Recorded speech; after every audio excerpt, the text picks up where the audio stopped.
오늘 우리가 나눌 하나님의 말씀은 잠언 9장 1절부터 12절 말씀까지입니다. 지혜가 그의 집을 짓고 7 기둥을 다듬고 자기의 여종을 보내어 성중 높은 곳에서 불러 이르기를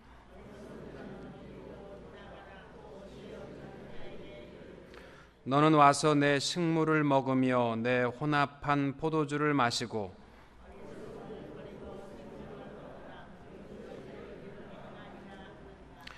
거만한 자를 징계하는 자는 도리어 능욕을 받고 악인을 책망하는 자는 도리어 흠이 잡히느니라.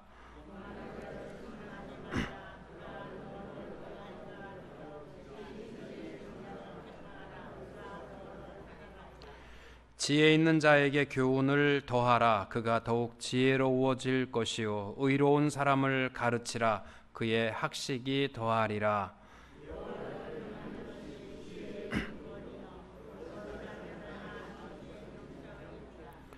나 지혜로 말미암아 내 날이 많아질 것이요 내 생명의 해가 내게 더하리라. 내가 만일 지혜로우면 그 지혜가 내게 유익할 것이나 내가 만일 거만하면 너 홀로 해를 당하리라. 아멘. 가정예배를 드릴 때에 많은 가정들이 선호하는 선택의 성경이 있다면 그것은 아마 잠언일 것입니다. 또 실제로 우리 신앙의 선배 목사님께서 목회자들이 성경을 늘 읽으면서 매일 잠언 한 장씩은 성경 읽어 나가면서 매일 잠언 한 장씩은 읽으라. 딱 이게 31장으로 되어 있기 때문에 한 달이면 잠언을 한 번씩은 꼭 봐야 된다. 그렇게 말씀을 하셨습니다. 그런데 이 잠언은요, 분명한 것은 이 사서삼경과 같은 도덕적인 책은 아닙니다. 잠언은 분명히 결론적으로 말씀하는 것이 여호와를 경외하는 것이 지혜의 근본이다라는 선언입니다. 즉 하나님과 올바른 관계를 갖는 것이 지혜의 근본이다. 이 말씀을 잠언에서요 31장의 잠언에서 18번 여호와와 온전한 관계를 맺는 것이 지혜의 근본이라고 말합니다. 여러분, 잠언의 목적은 우리를 이 땅을 풍요롭게 잘 살게 하는 것이 목적이 아니라 하나님과 바른 관계를 맺도록 하는 것이 목적입니다.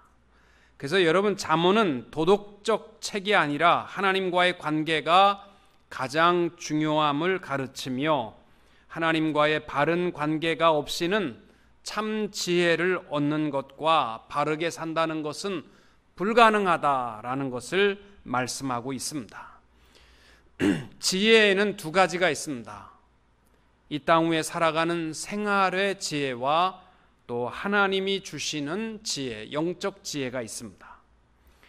물론 이 땅을 헤쳐나가고 살아가는 데 있어서 기술적인 삶의 지혜가 필요합니다. 그것은 학교 교육이나 박사가 되었다고 해서 얻어지는 것이 아니고 생활의 경험에서 얻어지는 것이기 때문에 특별히 경험을 가진 사람들을 많이 대하고 어른들의 지혜를 배워야 하기 때문에 이 생활의 지혜를 경험의 지혜라고도 부릅니다.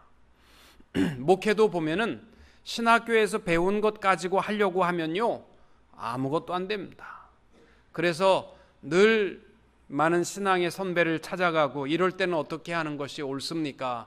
또 이러한 문제는 어떻게 해결하는 것이 옳습니까? 늘 지혜를 배워야 하는 것입니다.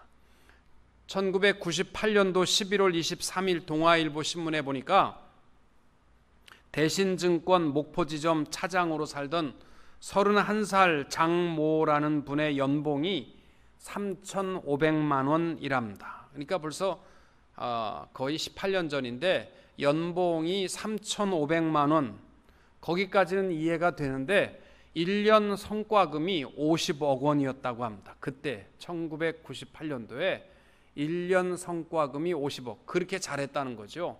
세금을 떼고 그 사람이 가져가는 돈이 30억 원을 받았다고 합니다. 계산하면 하루에 2천만 원을 벌었습니다. 이분은 뭐 크게 공부한 분이 아니래요. 목포 상고를 졸업하고 방송통신대학을 마치고 대신증권에 입사해서 목포 지점에서 근무했던 평범한 사람인데, 이 사람의 삶의 특징이 있다면 많은 사람들을 만났다는 겁니다. 선배들을 만나서 어른들의 경험, 또 선배들의 경험을 통해서 많은 경험을 배웠다. 여러분, 이 땅을 우리가 지혜롭게 살아가려면요, 참 험하지 않습니까? 복잡한 세상입니다. 그리고 세상은요, 우리의 생각과 판단만으로는요 불가능합니다. 이번 주에 미국이 떠들썩했잖아요. 이 백인 경찰이 흑인을 죽였다는 것 때문에 이 군인까지 갔다 온 분이 백인 경찰을 향해서 총을 쏴서 오늘까지 5명이 또 사망하는 끔찍한 일이 일어났습니다. 이 모든 일들이 왜 일어나느냐? 삶의 지혜가 부족하지요. 우리 옛날에 그런 얘기 많이 들었잖아요. 어떤 나이 많은 주인이 부자라서 많은 하인을 거느리고 살았는데 회갑잔치, 요새는 뭐 회갑이라고 그래 60살인데 뭐 웬만한 분 다 넘으셨잖아요. 다 청년 같으신데 넘으셨는데 옛날에는 회갑 살기가 어려웠습니다. 그래서 60살 되면은 잔치상 벌였거든요. 진짜 오래 살았다고 그래서 회갑 잔치상 벌였는데 요즘 회갑하는 분은 없는 것 같아요. 이 주인이 회갑 잔치를 크게 배설을 했습니다. 하인들이 떡을 만들고 뭐 고기를 굽고 냄새가 며칠 전부터 진동을 했는데 자기 환갑날 딱 되니까 하인들을 다 불러 모아서 너희들은 지금부터 광 속에 들어가서 놀지 말고 부지런히 새끼를 꼬아라. 그리고 광 안에 넣고 딱 잠궈버린 거예요.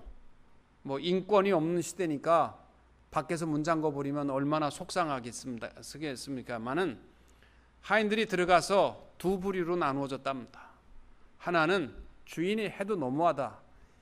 이 냄새가, 고기 굽는 냄새가 진동하는 날, 아니 죽 한 그릇도 안 먹이고 지네끼리 먹고 마시기 위해서 우리들은 죽도록 일만 시키고 광 속에 놓고 딱 잠그고 오늘도 일하라고 새끼 꼬라고 하다니 진짜 구두쇠 영감이고 나쁜 놈이다. 그래가지고 이 원래 불평은요 꼭 동조자를 만들어 일하려고 하는 사람도 못하게 할 필요 없어. 해봐야 아무 소용없어. 그렇게 하는 부류가 있고, 한 부류는 그래도 주인이 뭔가 원하는 게 있으니까 하겠지. 그래서 부지런히 새끼를 꼬았답니다. 저녁에 회갑 잔치를 마치고 기분이 좋은 주인이 광을 열고 나서 그랬다지요. 이제부터 자기가 꼰 새끼줄을 가져와라. 그리고 오늘 회갑 기념으로 내가 다시 산 기념으로 너희들도 다시 살게 해주겠다. 오늘부터 종의 이 증명서를 다 말소하고 자유인이다. 나가서 사는데 돈 없이 너희들 못 사니까 그 광 속에서 꼰 새끼 줄에다가 엽전을 지금부터 꽈서 가는데 주머니에는 못 넣고 가고 이제부터 니들이 꽌 이 새끼 줄에다가 꼴 수 있을 만큼 이 엽전을 넣어서 들고 가도록 해라. 그래서 순종한 사람은 풍성에 가지고 나와서 자유인으로 신분으로 잘 살았지만 불평하고 또 분노 가운데 사는 사람은 엽전 몇 개 이 새끼줄에 넣어서 들고 나왔다라고 이야기를 하는 것입니다.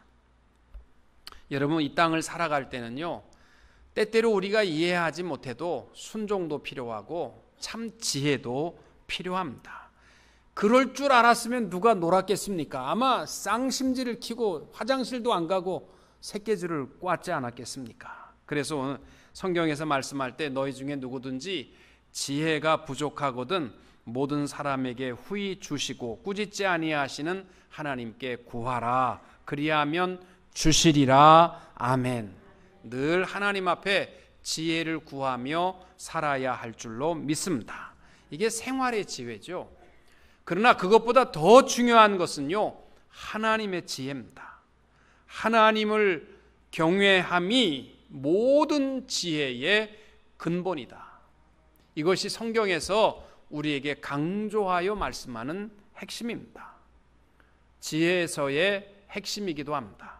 욥기 28장 28절에서도 보라, 주를 경외함이 지혜요 악을 떠남이 명철이니라. 하나님을 두려워하는 것이 바로 지혜라고 말합니다. 또 시편 111편 10절에 여호와를 경외함이 지혜의 근본이라. 그의 계명을 지키는 자는 다 훌륭한 지각을 가진 자이니 여호와를 찬양함이 영원히 계속되리로다. 오늘도 잠언 9장 10절 내용이 여호와를 경외하는 것이 지혜의 근본이라 라고 말씀합니다. 여러분, 세상에 IQ가 아무리 높아도 재물이 아무리 많아도 인생의 경험이 풍부해도 많이 배웠어도 하나님을 모르면 스스로 넘어지는 도구일 수밖에 없습니다. 그것 때문에 패망하게 되고 그것 때문에 우리는 인생을 망칠 수밖에 없습니다. 잠언의 저자는 솔로몬입니다. 솔로몬이 잠언을 쓸 당시에 이 잠언의 대상, 이 독자는 다름 아닌 솔로몬의 사랑하는 젊은 아들들이었습니다. 잠언 9장에서 아들에게 인생을 말해주면서 솔로몬이 특별히 오늘 잠언 9장에서 하시는 말씀이 뭐냐면, 인생은 누구와 식사하느냐에 따라서 결정된다는 거예요. 여러분, 오늘은 다른 건 다 잊어버려도 이 말은 기억하셔야 돼요. 잠언 9장의 핵심 내용이 뭐냐면, 인생은 누구랑 밥 먹느냐에 따라서 인생이 결정짓는답니다. 여러분, 잠언에서 말씀하는 가장 중심이 뭐냐면요, 우리 인생에 있어서 가장 중요한 것은요, 만남의 선택이라는 거예요. 누구를 만나서 어떻게 살아가느냐, 누구를 만나서 먹느냐, 이게 중요하다라는 것을 말씀하고 있습니다. 누구를 만나서 누구와 식사를 하느냐가 우리가 저주의 인생이 되느냐 복 있는 인생이 되느냐 하는 겁니다. 여러분 한번 생각해 보세요. 여러분 누구랑 식사하십니까? 이게 인생의, 오늘 솔로몬이 말하는 이 땅 위에 복 있는 인생의 비결이랍니다.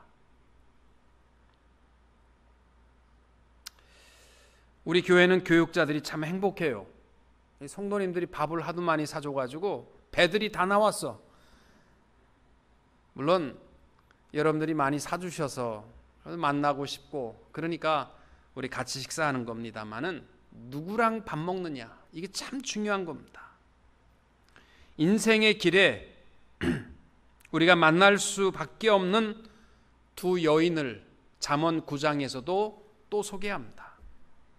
이 두 여인은 한 여인을 지혜라고 부르는 여인이고 한 여인은 음녀, 미련한 계집, 어리석은 계집이라고 불리우는 여인입니다.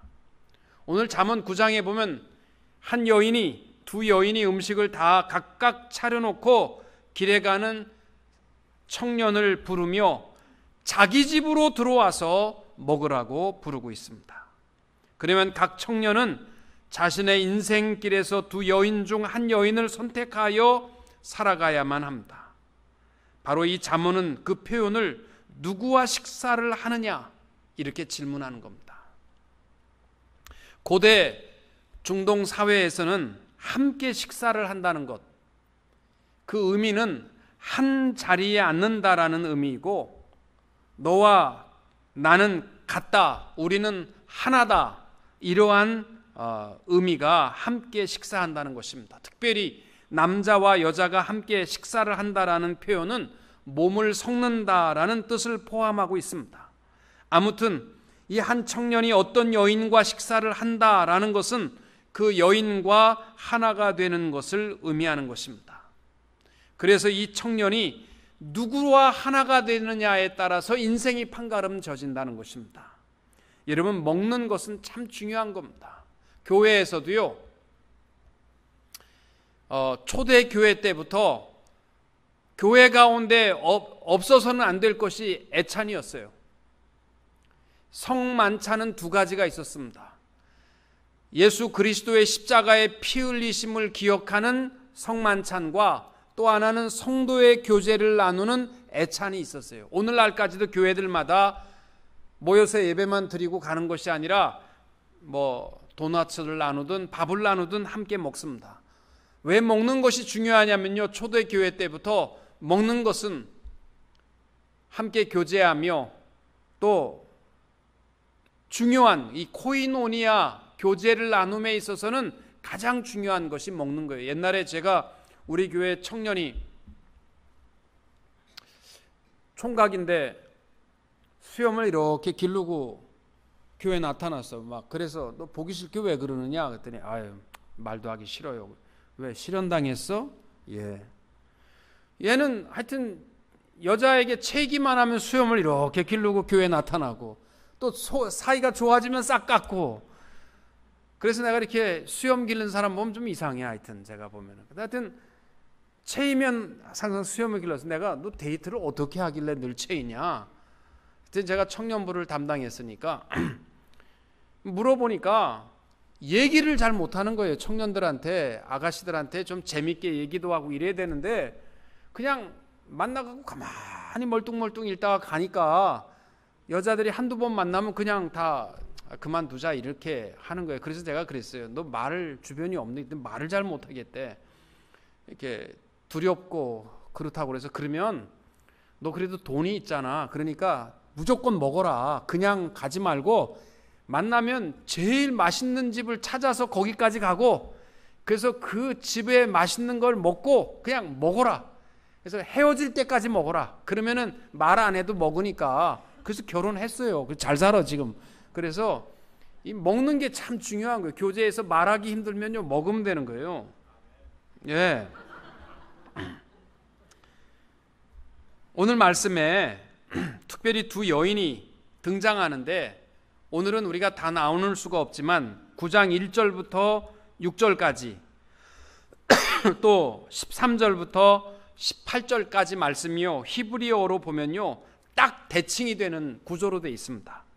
1절부터 6절까지는 지혜 여인의 등장이고 13절부터 18절까지는 미련한 계집의 등장입니다. 절수도 똑같고 히브리 글씨도 구조도 같이 되어 있습니다. 그러면서 이 10절과 11절은 잠언의 주제로서 지혜로운 여인이 외치는 메시지의 핵심을 말씀하는 것이 10절과 11절입니다. 인생 길을 걷는 청년이 서로 다른 이 두 여인의 초청 사이에서 선택하는 겁니다. 그리고 그 선택의 결과가 인생을 행복하게 소망 가운데 사느냐 절망과 패망의 길을 가느냐 이렇게 나누어진다라는 것입니다. 이게요 어떻게 보면 이 잠언 전체 내용의 구조가 그렇게 되어 있어요. 항상 지혜로운 여인과 미련한 여인의 등장을 통해서 어디를 택할래? 바로 그러한 구조로 되어 있는 것이 이 잠언입니다. 특별히 1절에 보시면 1절에서 3절까지 내용을 보시면 지혜가 그의 집을 짓고 7 기둥을 다듬고 짐승을 잡으며 포도주를 혼합하여 상을 갖추고 자기의 여종을 보내어 성중 높은 곳에서 불러 이른다. 7 기둥을 다듬는다라는 말은 7은 완전 숫자이고 집의 지혜는 든든한 기둥을 세워주는데 가장 중요한 역할이 지혜라는 거죠. 그리고 지혜가 있으면 가정에 기둥이 세워지는 것과 같아서 어떠한 폭풍우 속에서도 흔들림이 없는 가정으로 세워진다는 거예요. 여러분, 행복한 가정은 돈으로 세워지는 것 아닙니다.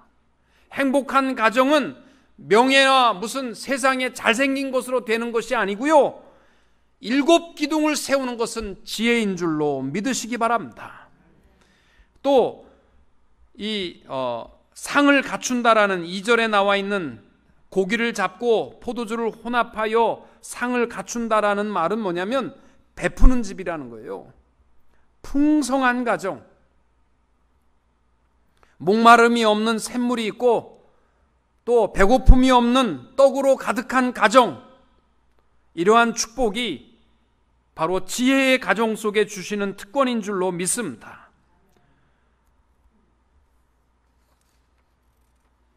바로 2절 그 성경, 구약 성경에도 보면은 구조가 창녀는 이방신을 섬기고 유혹하는 자로 묘사되어 있고, 또 지혜의 말씀과 하나님을 사랑하는 것은 순결한 처녀로서 비유하여 말씀하고 있습니다. 구약의 아합의 아내인 이세벨 왕은 이세벨은 이스라엘 백성들로 하여금 바알신을 섬기게 하는 유혹하는 창녀처럼 표현하고 있습니다. 이 잠언에서도 구조를 보시면은 똑같이 그렇게 되어 있습니다. 잠언 8장으로 가서 보시면은 8장에 1절부터 4절까지 보면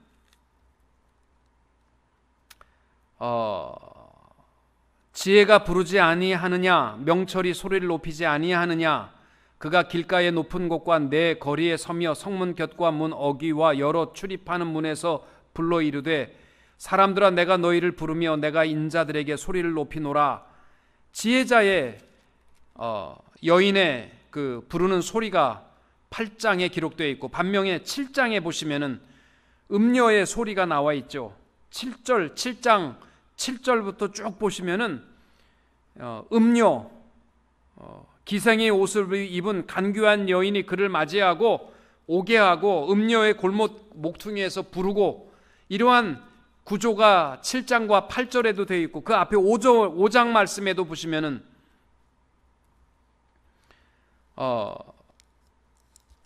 우리에게 말씀하는 것이 3절에 대저 음녀의 입술은 꿀을 떨어뜨리며 그의 입은 기름보다 미끄러우나 나중은 쑥같이 쓰고 두 날 가진 칼같이 날카롭다. 그리고 결국은 그 걸음을 수월로 나아가게 한다. 음부에 빠지게 한다라는 것으로 표현하고 있습니다. 그러면서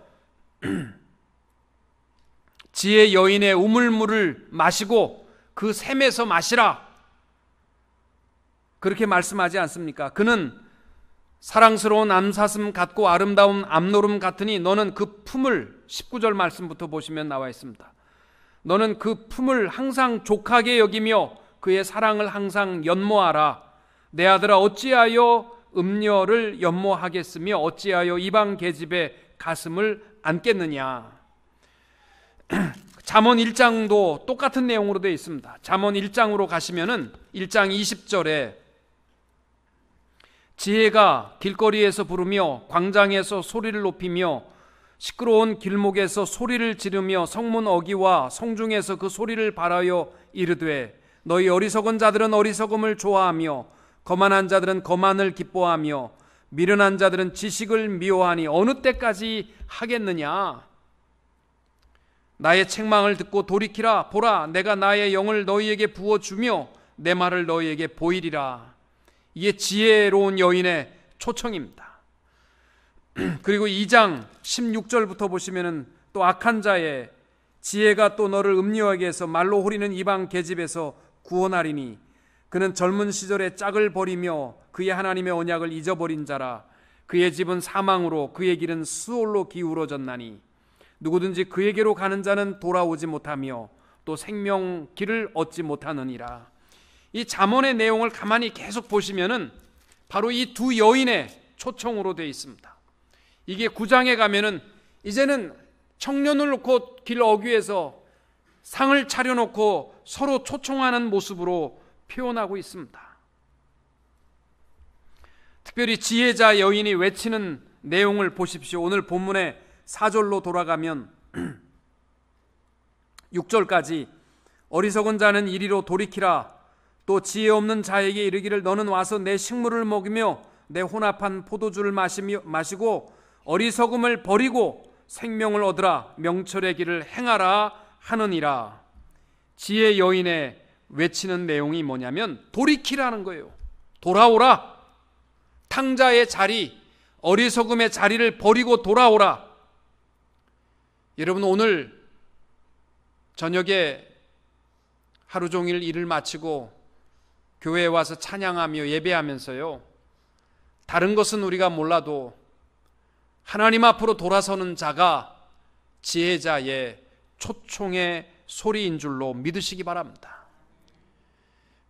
그 지혜자의 가정에 두드러진 특징이 있다면 7절부터 보시면은 교만과 거만이 없다는 것입니다. 특별히 지혜자가 외치는 지혜의 삶의 특징이 바로 교만과 거만이 없다는 것입니다. 교만은 없는 자가 있는 채 하는 거고, 거만은 있는 자가 있는 채 하는 것입니다. 하여튼 있는 채 하고 배운 채 하고 아는 채 하고 하는 모든 것에 대해서는요, 미련한 인생으로 달려가고 있는 특징입니다. 그러나 지혜의 여인에게로 들어간 자의 특징이 있다면 겸손입니다. 그래서 바울은 고린도전서 10장 12절에서 그런즉 선줄로 생각하는 자는 넘어질까 조심하라. 오늘도 하나님 앞에 나와 행여나 내 삶 속에 내 물질을 자랑하거나 지식을 자랑하지는 않았는가 돌아볼 수 있게 되기를 바랍니다. 그게 욥이 하나님 앞에서 겸손하게 하나님을 사랑하는 삶의 모습이었습니다. 고린도후서 12장 10절에도 그러므로 내가 그리스도를 위하여 약한 것들과 능욕과 궁핍과 핍박과 곤란을 기뻐하노니 이는 내가 약할 그때에 곧 강함이니라. 아멘. 지혜 있는 자에게는요, 책망이 유효합니다. 책망하는 자를 사랑하지만 거만한 자들은요, 암만 얘기해도 나를 쳐? 나에게 감히 그런 말을 해? 그래서 원수 맺고 미워하는 원인이 되는 것입니다. 사랑하는 성도 여러분, 오늘도 우리가 하나님 앞에 나와서 내 삶의, 지혜의 삶의 핵심은 내가 누구를 만나서 누구를 선택하고 살아가느냐 하는 것인데, 욕심이나 교만이나 헛된 자랑의 길로 나가지 마시고 겸손하게 참 지혜의 여인에게 들어가서 우리의 불의한 모습을 벗어버리고 의의 모습으로 돌아서며 선줄 생각 알면 넘어질까 늘 조심하며 어리석음을 버리고 생명길에 설 수 있는 성도님들이 다 되시기를 축복합니다. 그래서 제가 그래요. 가정에서도 가까울수록 존칭어를 쓰십시오라고 제가 얘기를 자꾸 합니다. 부부간에 있어서도 젊은 사람들이 결혼할 때에도 자꾸 반말을 하게 되는데 그렇게 하지 마라. 가까울수록 존칭어를 써라. 저도 많은 친구들이 있습니다. 근데 지금까지도 제 친구 가운데 가장 가까운 친구는 서로 존댓말을 합니다. 존댓말을 하다 보니까 말을 굉장히 조심스럽게 하게 되고 또 나를 낮추게 됩니다. 그러다 보니까 서로가 서로를 굉장히 귀중히 여깁니다. 여러분, 우리의 삶에는 두 가지의 이 인생의 삶 속에는 누구와 식사하느냐가 우리의 인생의 지혜로운 인생을 결정짓는다. 이게 솔로몬이 오늘 우리에게 주시는 말씀입니다. 다음 주에 우리가 이제 미련한 여인, 이 음탕한 여인의 그 선택의 모습의 결과가 무엇인지를 우리에게 말씀하는 것이 13절부터 18절 말씀을 나누겠습니다. 지혜를 택하고 또 겸손함으로 하나님을 사랑하며 살아가는 성도님들이 다 되시기를 주님의 이름으로 축원합니다.